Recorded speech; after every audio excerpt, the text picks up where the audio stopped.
Hey guys, how's it going? All right. Hey, I'm Jessica. I'm here with Cody and James, and we're here from WiseTech Global. We're going to spend a few minutes today, or 20 minutes or so, hoping we don't run out of time, explaining to you a little bit about why you should maybe pursue a career in IT, where that can take you, what you can do with IT, and a little bit about how we've come to get interested in IT, just as someone a little closer to your age who was going through what you were doing not too long ago. And then we'll have a bit of time for questions at the end. So I want to start us off by asking, what is the goal of a business? Let's yell it out. What do you think the goal of a business would be? Money. I'm hearing a lot of money. Now, that's probably because it's quite true. There are non-for-profit businesses and organizations, like charities and things like that.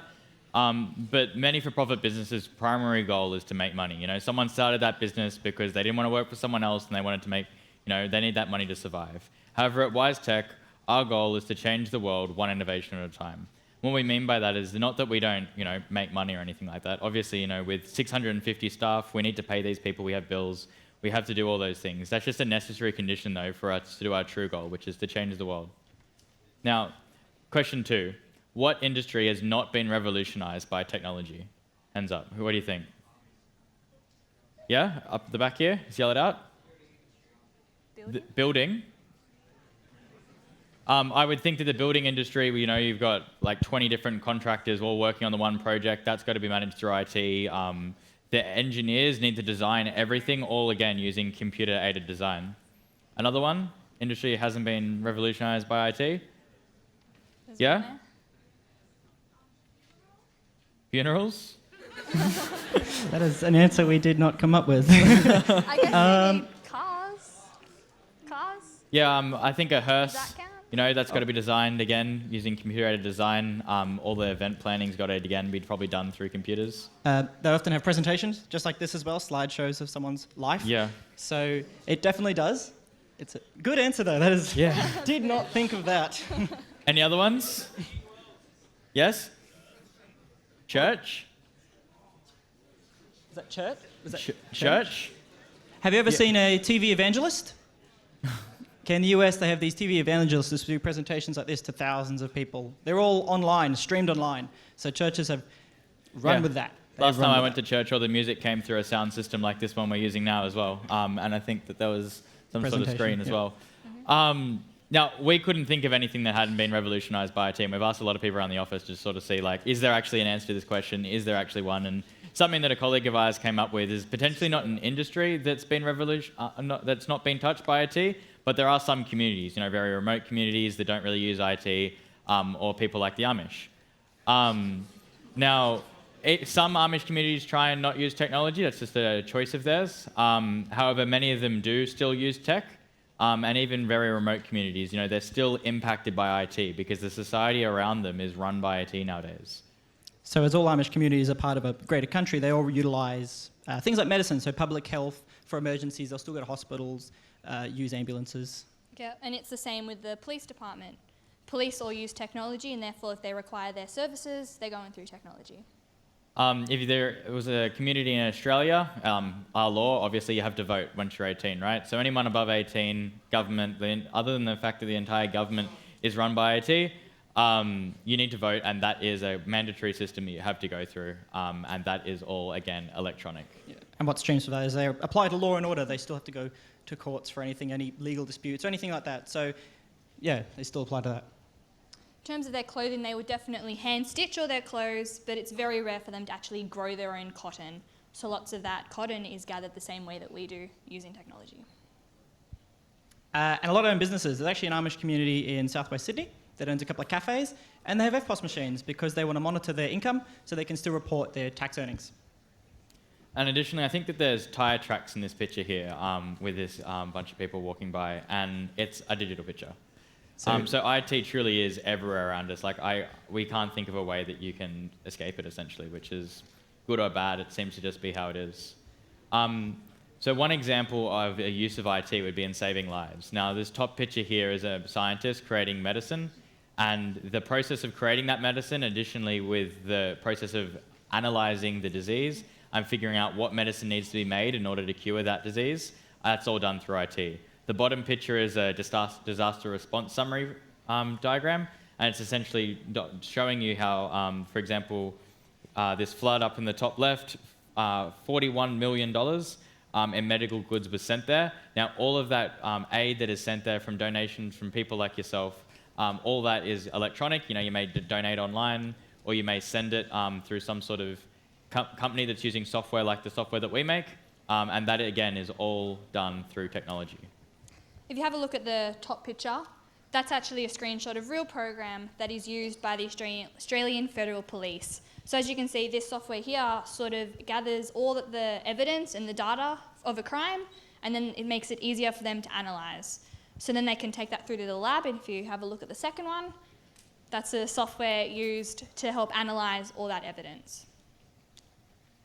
Now, a customer of ours, UPS, recently had to send 375,000 doses of flu vaccine to Laos. Now, firstly, that vaccine, in order to be effective, had to be kept within 1 degree of 5 degrees. So software was used to regulate the temperature in this box you can see here in this picture. And if it went below 4 degrees or above 6 degrees, that vaccine probably wouldn't have worked. Additionally, they used software like our software, being a client of ours, to track that shipment through 7 different destinations that it had to go through and get it as fast as possible to the people that needed it. And being a vaccine, obviously, the quicker it gets there, the more effective it's going to be. The picture down the bottom is a shipment that's been sent by Australian Aid. Now, hundreds of natural disasters occur every year, and every time one happens, you've got the police, the emergency services, you've got aid organizations, as I mentioned before, people like you are donating things online, and all this process that we go through in order to help people, wherever it is, whether it's something like the Black Saturday bushfires or a flood or a hurricane or an earthquake, all of this, again, is enabled by IT. Just another way IT is sort of everywhere is back with the police force. You've got making arrests. When they analyze the data using software, they can make the arrest and stop the crime quicker and more effectively. It's all done through the means of software. Now, WiseTech has customers in over 115 countries. We have at least 150,000 module users across over 6,000 customers, and we manage all of this with 510 employees and 1 integrated global system. So this web-based integrated system allows our customers, logistics companies, freight forwarders, to do all the amazing stuff we've just been talking about on the web, anywhere, at any time. Really accelerates their business. Has anyone here ever used eBay or Gumtree or Amazon? Or bought anything online, really? There's too many hands. Okay, hands down. Who hasn't done that? Okay. What are you doing, man? Our company is all about making a software product that we can give to our clients that allows them to run their businesses better, more effectively, and do things that they wouldn't have been able to do previously. Now, I don't think that 500 years ago, if a natural disaster occurred, that you'd be able to get support from people in Australia unless it was an Australian natural disaster. Software like ours allows this process to happen and allows the whole world to rally and help people when disaster strikes. Now, I started with WiseTech when I was in year 12, just as I was finishing my HSC. When I was in, some of you are in year 10 now. When I was in year 10, I was thinking, perhaps I want a career in medicine. And then I wanted to save lives or help people or do something that actually helped the community, right? But then I thought, well, I sort of want to do something with creativity, and I wanted to create something, do something interesting. So when I was in year 10, I got a job doing entertainment industry work. I did graphic design, audio, visual, all that sort of thing. Like the people upstairs today helping us out with this presentation. But when I was going in doing year 11 and 12, I did software design, development, and information processing technology. And I thought, this is pretty cool. I could write software, I can make something, I can be creative, and potentially, I could make an application that can be used by 1,000 doctors to save lives, and I can be creative. I met WiseTech at a day like this, and from there I got a week of work experience, and from that the CEO offered me a job, and since then I've been working at WiseTech full-time while also doing my degree. Now, I joined the IT industry because I wanted to be creative, I wanted to make things, I wanted to solve problems, but many different people join the IT industry for different reasons. I mainly do software development. Many of you would have seen our stand today with the hardware that we had laid out on the table. there's a whole different set of challenges involved in that. And I think that the IT industry is broad enough and involved in every different part of the world enough that whatever you want to do, you can do it through IT.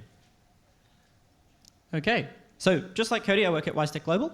I'm doing my degree at the same time as working there, just as Cody is as well.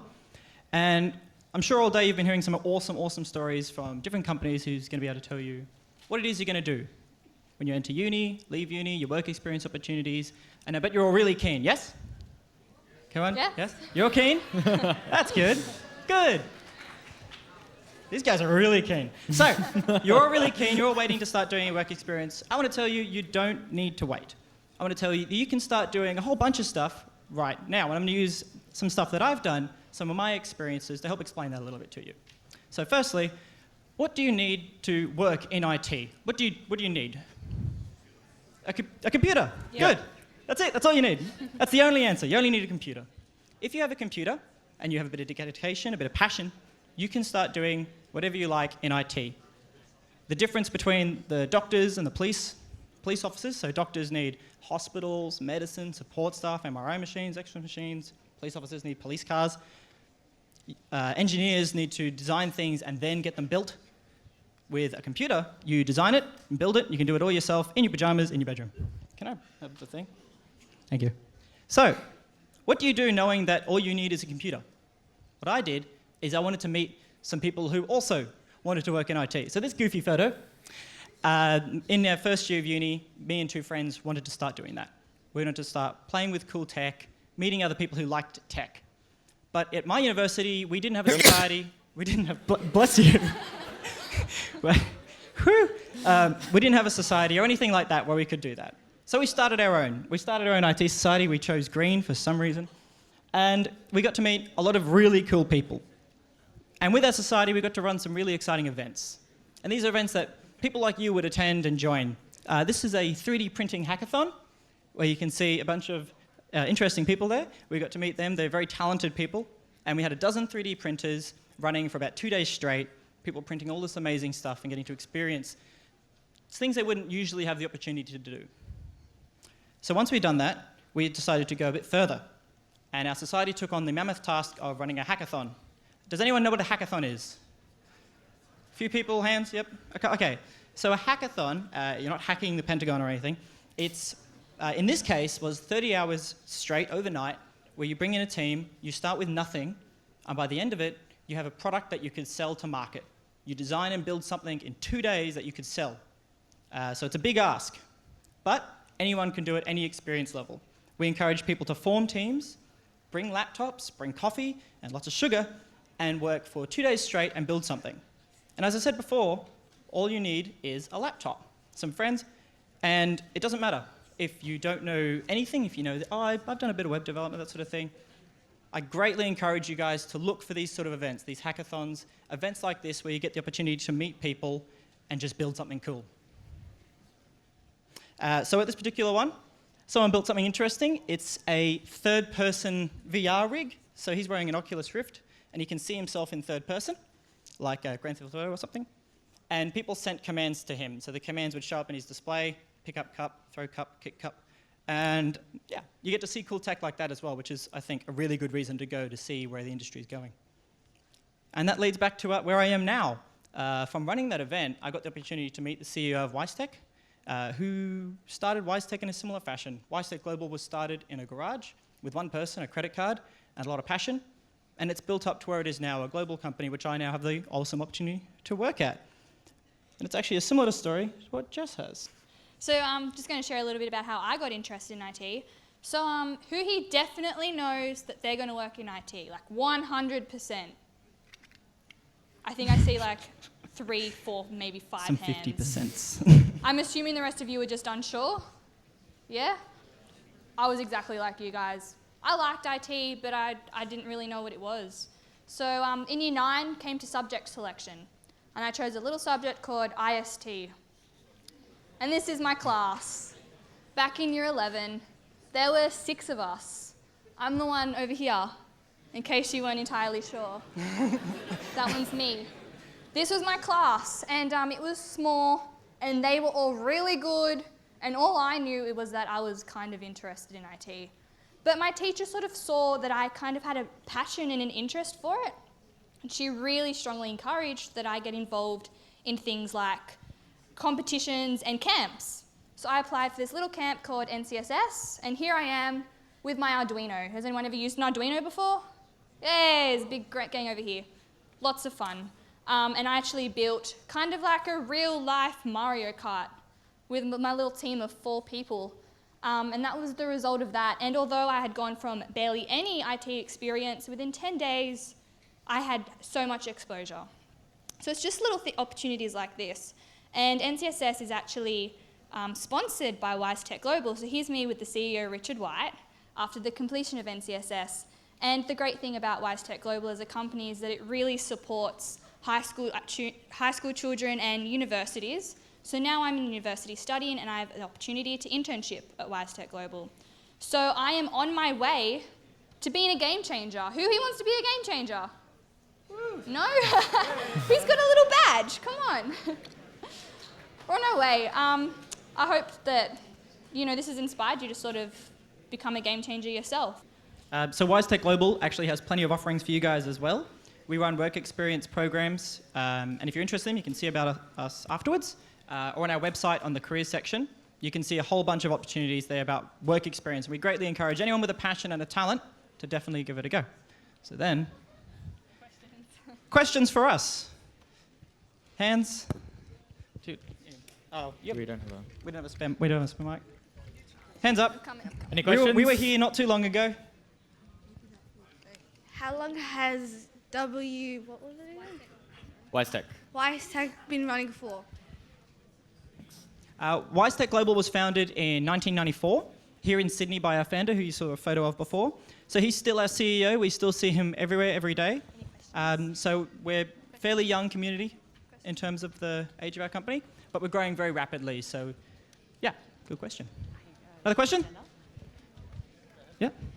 What if you're not really into programming and you suck at maths, but you still want to be part of the IT industry? Great question. No, it's not. It's not. Okay, yes. IT doesn't really require maths. Like some complicated things do, like graphics programming, but at WiseTech, I do know maths and I can use that when needed, but I've been programming for the last 3 weeks without having to use any maths whatsoever. So it's a bit of a misconception that you need maths. If you're not good at programming and you want to be, you can become good at programming. And if you don't want to do something technical like that, you can still be in the IT industry doing user interface design or business requirements modeling or something businessy. I can answer that by saying I'm actually terrible at maths. I'm not very good at maths, but I'm still in the IT industry in a role that I don't really need to use it. It helps, but don't let that stop you. Don't let anything stop you. More questions? Over here, James. What were the types of camps and competitions you went in? As in me personally? Oh. Well, I ran a bunch. I was so busy running them that I didn't get really the chance to participate in many. So I ran a bunch down in Wollongong. But in terms of around here, there is a lot. Sydney has a lot of hackathons running at the moment.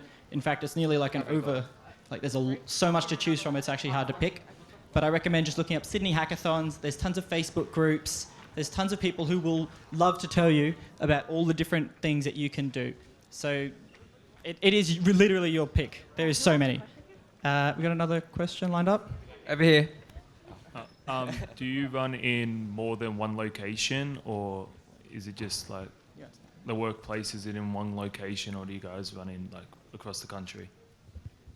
We have 3 offices in Sydney, and then we also have 3 in China, Chicago, US, London, South Africa, where we've got lots of offices all over the globe. Yeah. We'll take one more question, just really quickly. Oh, the one at the back there? Here, Yep. Sky looks keen. How many people do you have working for WiseTech? We've got 510 full-time employees, and then when you add things like contractors or part-time people or people on work experience and all that sort of stuff, we've got 650. Okay. Cool. If anyone else has any more questions, we'll be just outside waiting. Otherwise, you guys can enjoy the rest of your day and have fun. Thank you.